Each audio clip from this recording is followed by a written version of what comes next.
Hi YouTube, welcome back to Super Lorcana World. I like to do this thing where I show the people that interact with my videos a little olive branch. I like to respond to some of the YouTube comments. I also will occasionally go on a Facebook post, a Twitter, an X now, I guess, whatever else. And I like to interact with my community. This is the best way to do it real time instead of me just, you know, liking some comments on my YouTube videos. This gives me some actual response time. And there's some really, really, really cool stuff here. So I'm going to go ahead and start this video. If you like this kind of video, let me know in the comments.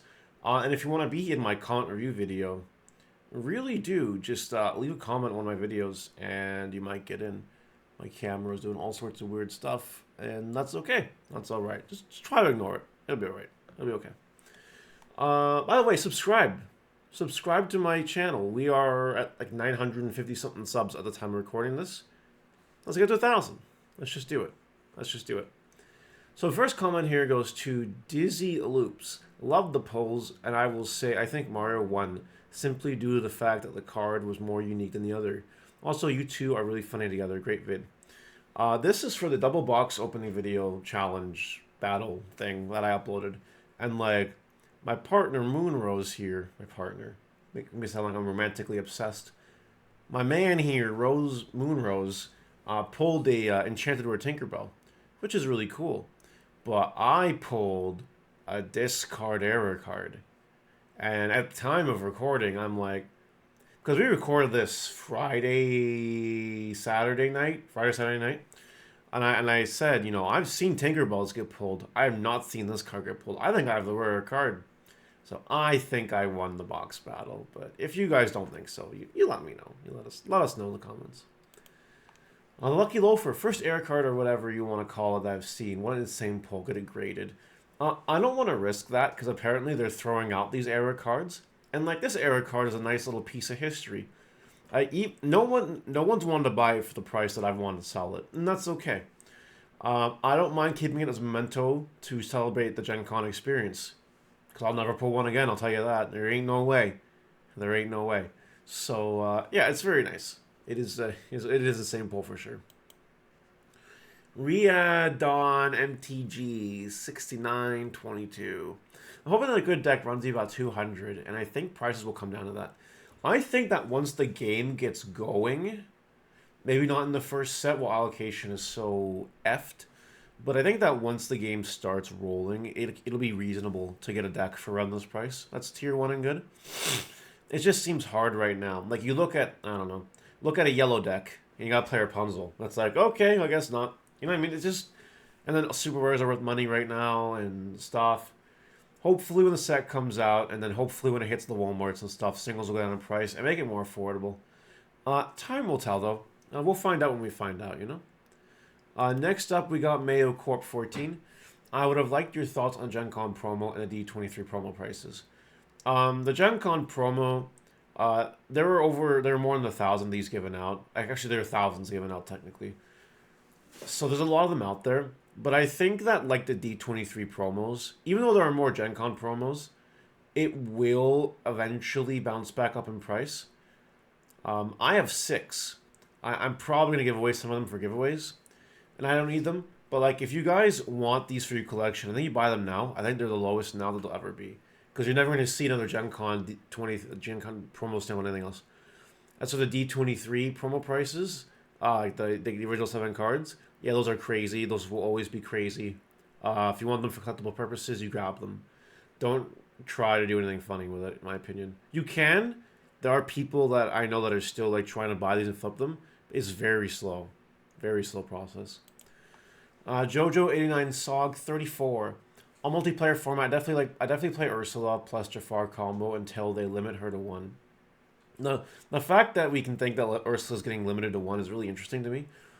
They would have to really push multiplayer competitive, I think, for Ursula to get hit.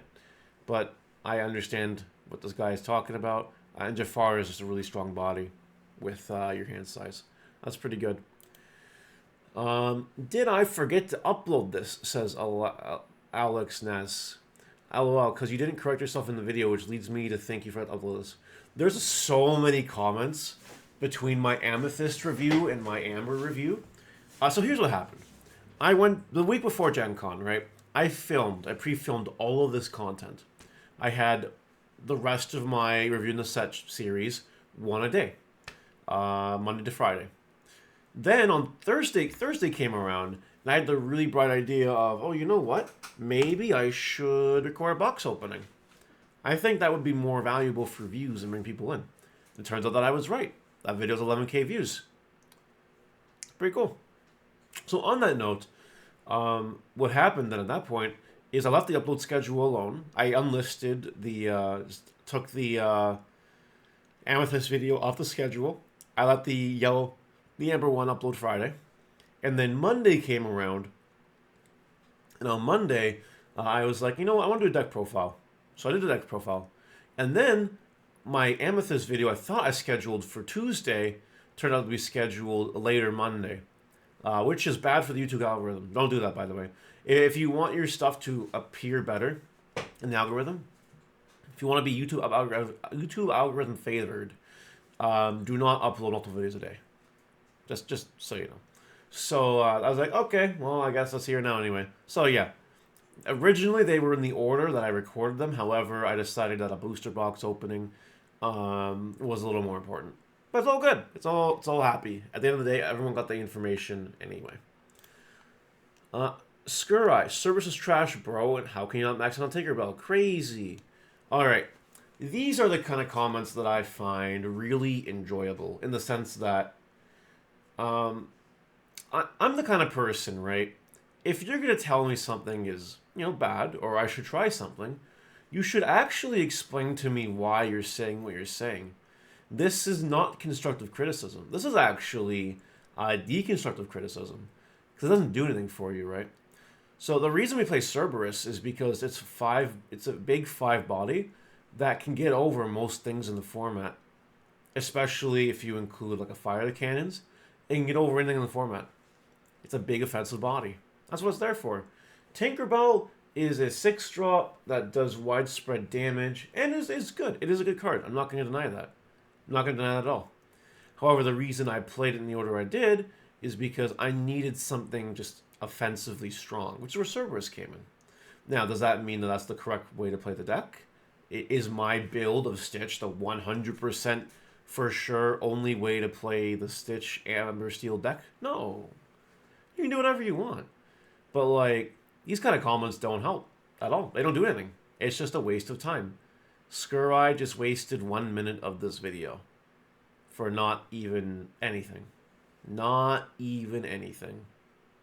People like this are the reason the world is failing. If the world is failing. You let me know if you think the world's failing or not. I might be being a little bit extra here. Eric Thomas. I actually really like this deck. I have been loving the control of Silver, and Amber is a great partner to it.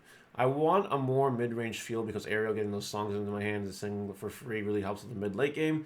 I've noticed early aggro is always a solid approach in new card games. I'd like to see how this deck continues to perform. I'm sure in the first chapter, Stitch is tier 1 in some variant. Even in my online locals that I held on Monday. Oh, by the way, I held an online locals with my team, Luxury Gaming, Monday nights on my Discord. It's free. Just sign up. Anyway, a Stitch deck won. The whole locals. It's only 4 rounds, but like it won with Amethyst cards. So it was really, really aggressive. Not a lot of removal, just freaking cheap bodies and broom control and pot of greed instead. It crazy deck, crazy deck. I don't think Stitch is going anywhere. Ruler says, I played my first game of Pixelborn the other day, and the card advantage seems insanely good in this game. Amber seems to have the best raw card advantage in the game. It does have a draw 3. That does help. But the other colors have a lot of cool draw too. Like in Amethyst, you get Pot of Greed, you get the Magic Mirror, you get the Evil Queen. And some inks, unfortunately, don't have a lot of draw power. So you kind of need to balance it out, right? Because if you run out of hand, you probably will lose the game. I've learned that the hard way. We have B-Mills 1341. Goofy is definitely not trash. 3/6 bodyguard for 5 are great stats. More importantly, he's cheated out for 3 just in time. And 6 willpower bodyguard makes him an incredible target for Rapunzel.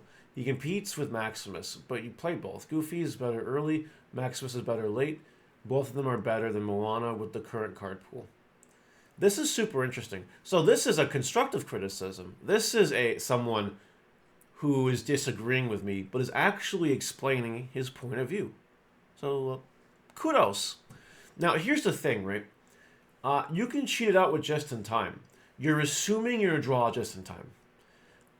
I don't like to build decks assuming I'm going to draw the cards that I want to draw. You know what I mean? I've never done that in any card game I've played ever. I play my engine cards, but then I don't play these what if scenario cards usually. Sometimes I do for YouTube content or if I'm feeling extra spicy. And if you do just in time out Goofy turn 3, that is pretty cool. That is really nice. And he is right, that's combo wall with Rapunzel. But is that enough to bring it not trash tier? I don't think so. I have a Musketeer bodyguard deck built. Well, not built, but circulating around my circles right now, testing groups. And it is fine. It is fine. But as far as cards in the set, there are way better cards in the set. I can think of at least 40 cards in the set that are better than Goofy. And that's a lot. 40 is a lot. If I think about it longer, it's possibly even more. I think Maximus is better than Goofy. Bodyguard support is really strong. But yeah, these are good comments. I like these comments a lot. These are good. I'm not going to get into the whole... I've explained on stream before my theory about deck building. It's rewarded me in the past with mini tops and other card games. You don't play cards because you think you're going to draw them with cool combos off. You got to build your decks assuming that you don't draw optimally, and how are you going to get around it. You know what I mean? But not to say just now is a good card. It is a good card, but that's a different comment. That's a different thing for a different day, I guess. And the last thing today is this. This is a Facebook comment on a thread that I was in. Nothing offensive. I watched your channel. I subscribed. I even like to listen to you. But your Lorcana game experience is too general for now, far from competitive Pixelborn players. I included this comment because this was one of the most insane things I've read yesterday. This is from yesterday. And I blocked out the person's name because this person is kind of already making the rounds. If you're in the Facebook group, you know who this person is. If you don't, if you're not, then you don't. All right.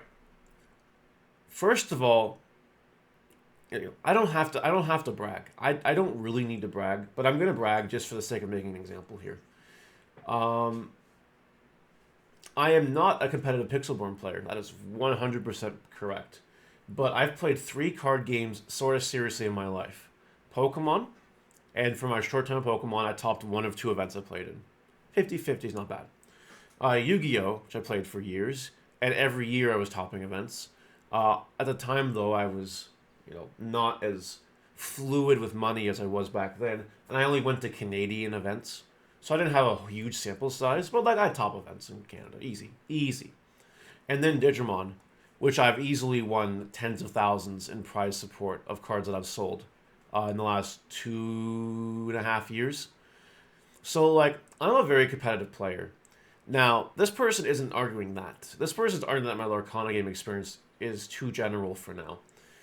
My argument to that is... who else might have more? If we're going by competitive Pixelborn players, let me tell you about Pixelborn for a second. I really like Pixelborn. I think it's a really cool program. I think it's a really fresh breath of air onto the scene where people can just learn to play the game for free. It even has a ranked ladder, which is cool. The problem is I've tried using Pixelborn twice now. The first time was on stream. I tried playing 3 games. It crashed 2 times, and it did the wrong action the 3rd time. And I was like, all right, we'll give Pixelborn a break. When I got back from Gen Con, I hopped on Pixelborn for a few games, and it crashed after the 3rd game. And I'm like, okay, I guess that's fine. So here's the thing, right? Competitive Pixelborn players mean... that statement means nothing to me. It means probably negative.